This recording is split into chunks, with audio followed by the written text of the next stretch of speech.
എനിക്കൊരു സംഭവം പറയാൻ തോന്നി. ആക്ച്വലി ടൂറിസ്റ്റ് ഫാമിലി എന്ന് പറഞ്ഞൊരു മൂവി കഴിഞ്ഞ മാസം റിലീസായിരുന്നു, തമിഴിലായിരുന്നു. അപ്പോൾ ആക്ച്വലി തമിഴ്നാട്ടിൽ ഫസ്റ്റ് വീക്ക് ഭയങ്കരമായിട്ട് ആളൊന്നും കയറിയില്ലായിരുന്നു. പിന്നെ അതിന് ശേഷം നല്ലൊരു കയറ്റൊക്കെ ആയിരുന്നു. നമ്മൾ കേരളത്തിൽ സെയിം ഇതായിരുന്നു, തുടക്കം ഇറങ്ങിയപ്പം വല്ലാതെ ആളില്ലായിരുന്നു. പിന്നെ അതിന് ശേഷം അത്യാവശ്യം എനിക്കൊരു 1 മാസത്തോളം പടം ഇവിടെ ഓടിയായിരുന്നു. അതേപോലെ നമ്മുടെ ബ്ലോക്ക് ബസ്റ്റർ ഒരു ആവറേജ് ഹിറ്റ്. വൈകുകം തൊട്ട് നമ്മൾ കാണുമ്പോൾ നിങ്ങൾ സിനിമയോടൊപ്പം എപ്പോഴും യാത്ര ചെയ്യും, സംവിധാനമൊപ്പം പ്രൊമോഷനൊക്കെ കണ്ടിട്ടുള്ളതാണ്. ബട്ട് ശരിക്കും ഒരു പ്രൊഡ്യൂസറുടെ ടെൻഷൻ അതിനായിട്ട് ഇവിടെ അനുഭവിച്ച് തുടങ്ങിയ ശേഷം കുറച്ചുകൂടി ആത്മാർത്ഥത കൂടിയിട്ടുണ്ടോ? നേരത്തെ ഇല്ലെന്നല്ല പറയുന്നത്, ഇപ്പൊ കുറച്ചുകൂടി ഒപ്പം നിൽക്കണം. ഇല്ല, കുറച്ചുകൂടി കൂടിയിട്ടില്ല. പ്രൊഡ്യൂസർ എന്നുള്ള നിലയിൽ ഞാനതിൻ്റെ ഒരു തസ്തികയായിട്ട് മാത്രമേ വെച്ചിട്ടുള്ളൂ.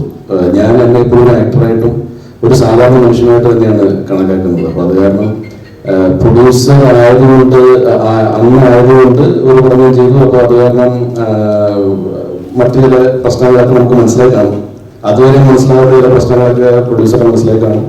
അതുകൊണ്ട് പോലുള്ള എല്ലാ പുറത്തിലും ഞാൻ അങ്ങ് ഇറങ്ങുവാണ്, അങ്ങനെയൊന്നുമില്ല. പക്ഷെ ഇത് നമ്മുടെ ജോലിയുടെ ഭാഗമാണ്. ആക്ച്വലി നമ്മൾ പ്രൊമോഷന് പോവുക, സമയം കിട്ടുക. അപ്പം ഒരിക്കലും നമ്മളിപ്പം ആട് 300 പടത്തിന്റെ ഷെഡ്യൂളിലേക്കായി.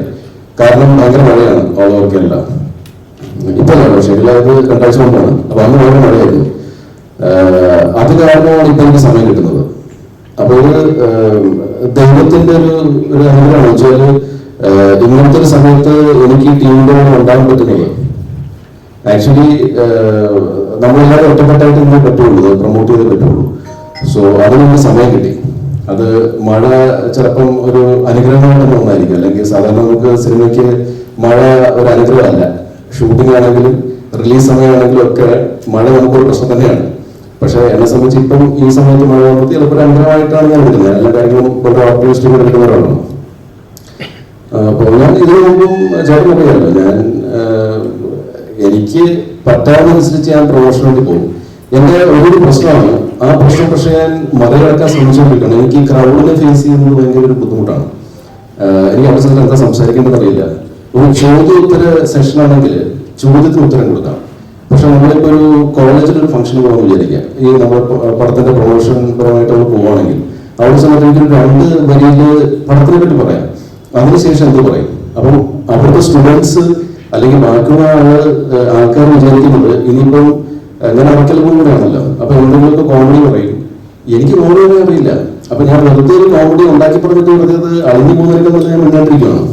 അപ്പൊ ഇതൊക്കെ ബാക്കപ്പ് മൈൻഡ് കിടക്കും. അപ്പൊ അതുകൊണ്ടാണ് എനിക്ക് പേടി. ഇപ്പൊ തിയേറ്റർ വിസിറ്റിന് പോയാലും എന്റെ പേടി എന്ന് വെച്ചാൽ തിയേറ്റർ വിസിറ്റിന് പോയി കഴിഞ്ഞാൽ നമ്മൾ അവിടെ ചെന്നിട്ട് ഏറ്റവും എന്തായിരിക്കും പറയുന്നത്, ഒരു നമസ്കാരം പറയും. ഓക്കെ, അത് ഞാൻ പറയുന്നു.